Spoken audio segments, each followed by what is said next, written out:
Good morning mga kamadsi. Nandito po ako ngayon sa hometown ng aking habibi. Ayan po, may mga alaga po silang mga manok o mga native chicken. Ito po yung puno ng alokon. Ayan.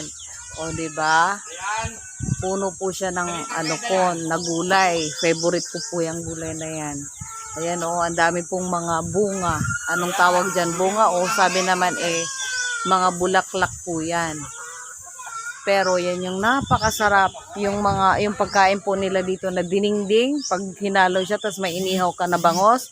Napakasarap mga kamadsi. Ayan, ito yung alokon. O diba? Ang dami po niyang bunga mga kamadsi. Yan, nandun pa sa may tuktok o. O. Mga naglawitas, meron din po silang puno ng kamyas, 2. Kaso lang, maliliit pa lang yung bunga. Ayan po, mga kamadsi, napakadami ng bunga. Hanggang tuktok din po yan, bawat sanga merong bunga. Tapos nandun, meron din po silang puno ng mangga.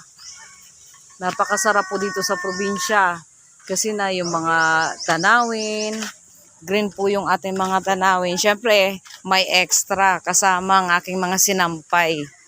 O, diba? Tapos, meron din po yung si daddy na hindi ko alam po anong tawag niyan. Basta sabi golden fruits. Ayan.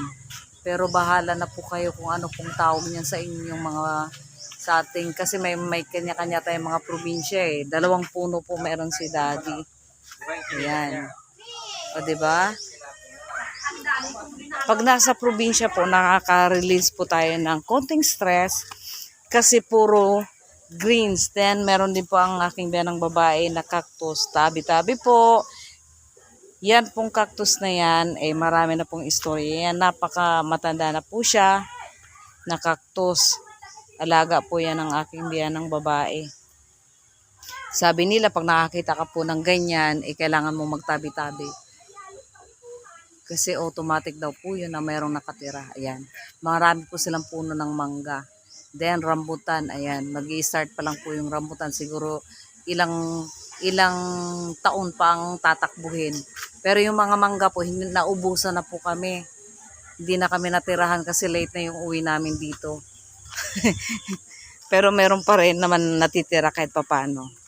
Ayan. So, yun lang po yung ma-share ko sa inyo ngayon. Sa susunod na lang po uling video. Babosh!